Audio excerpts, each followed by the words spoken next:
जाएंगे। आप अभी जहाँ पे खड़े हो, ये पहले सीहाड़ गांव था। नाथ द्वारा इनके आने से बढ़ा।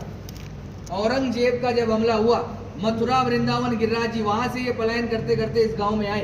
बीच में बहुत सारे गांव पड़े, किसी भी राजा ने इनको शरण नहीं दी, क्योंकि सब औरंगजेब के अधीन हो गए थे। आपने बुक और पुस्तकों में पढ़ा है, मेवाड़ कभी किसी का गुलाम नहीं रहा है। यहाँ आते आते इस गांव में रथ का पहिया मिट्टी में फंस गया, ना तो आगे जाए और ना ही पीछे जाए। ये है गंगाबाई, जो श्री कृष्ण से रूबरू बात करती थी। पीछे हैं ब्रिजवासी, ये है पंडित दामोदर जी, और ये मेवाड़ के राजा राज सिंह। यहाँ से 28 किलोमीटर दूर एकलिंग जी महादेव का मंदिर है। ये महादेव से डायरेक्ट बात करते थे, जैसे गंगाबाई श्री कृष्ण से बात करती थी, वैसे ये डायरेक्ट महादेव से बात करते थे। जब इस गांव में रथ का पहिया मिट्टी में फंसा, तो गंगाबाई ने श्री कृष्ण से पूछा, प्रभु क्या लीला है आपकी, ना तो रथ आगे जा रहा है ना पीछे जा रहा है। तो श्री कृष्ण जी का जवाब आया, मैं किसी के कारणवश यहाँ आया हूँ, यहाँ के राजा को बुलाया जाए और मेरे लिए मंदिर का निर्माण किया जाए। गंगाबाई ने ये बात पंडित दामोदर जी को बताई, और पंडित दामोदर जी ने मेवाड़ के राजा राज सिंह को बुलाया और कहा कि हमारे प्रभु पधारे, क्या इनको शरण मिल सकती है। तो राजा राज सिंह ने जवाब दिया, मैं मेरे गुरु आराध्य से पूछता हूँ, अगर वो इजाजत देंगे तो मैं मंदिर का निर्माण करवाऊंगा। ये महादेव के पास गए और बोला, प्रभु आपके मित्र और सखा पधारे, क्या इनको शरण मिल सकती है। तो भोलेनाथ ने एक सुंदर सा जवाब दिया, मेवाड़ की जनता अगर इसके नखरे उठा ले तो ही इसी को रोकना है, अन्यथा जाने देना है, क्योंकि ये अलग अलग श्रृंगार करता है, 8 समय की झांकियां लेता है और अलग अलग भोग लेता है। घूम फिर के ये बात गंगाबाई के पास आई, और गंगाबाई ने श्री कृष्ण को बताया, प्रभु आपके लिए तो महादेव ऐसा ऐसा बोल रहे हैं। तो इन्होंने भी एक सुंदर सा जवाब दिया कि वो है बोला, नाम से भी बोला है, काम से भी बोला है। उसको तो 2 रुपए की राख लगाकर बैठा दो तो बैठा रहेगा, मगर मेरे नखरे वो जानता है। मैं मेवाड़ की जनता को वचन देता हूँ, मैं यहाँ का जल भी ग्रहण नहीं करूँगा।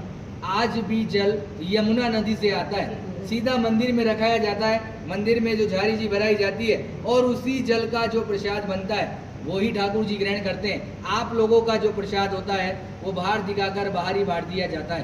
कहते हैं किसी के कारणवश ये आए, मीराबाई की कजन सिस्टर अजब कंवर बाई साहब, इनके साथ पासे खेलती थी चौपट। श्री कृष्ण को पता थी कि आज मेरे साथ ये पासे क्यों खेल रही है, मगर श्री कृष्ण जी जान चला के हारते गए और अजब कंवर बाई साहब को जिताया और बोला कि मांग तुझे क्या चाहिए। तो अजब कंवर बाई साहब ने कहा कि आप मेरे मेवाड़ में पधारिए। आज 350 साल हो गए ठाकुर जी को यहाँ विराजते हुए, 150 साल बाद अपन भी जीवित रहे कि ना रहे, ये वापस जतीपुरा चले जाएंगे। आज भी निज मंदिर में रथ रखा हुआ है, नाथद्वारा के मंदिर में गेट नंबर 2 के पीछे कांच में वो बिल्कुल पैक है। जब सुबह सुबह पुजारी झाड़ू निकालता है तो आज भी यमुना नदी का मिट्टी लगा हुआ रहता है। रोज मंगला से लेकर शयन तक ठाकुर जी यहाँ विराजते हैं। विराजने के बाद 7 साल का बालक है, माँ की याद आती है, जतीपुरा जाते हैं, माँ से मिलते हैं। माँ से मिलने के बाद निधि वन में रास लीलाएं करके मंगला में वापस यहाँ आ जाते हैं। औरंगजेब एक बहाना था, ठाकुर जी को वचन निभाना था।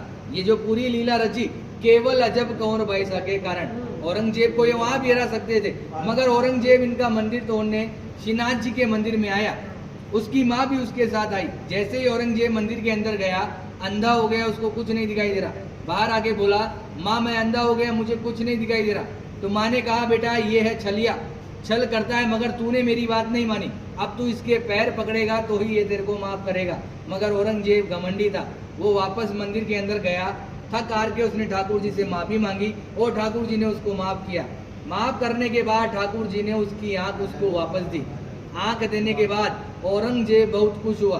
खुश होने के बाद जो कोहिनूर डायमंड हीरा जो ठूठी पे लगाया जाता है, वो औरंगजेब की माँ ने ही वेट किया था। आज भी होली के अगले दिन, दुल्हनडी के दिन बादशाह की सवारी निकाली जाती है।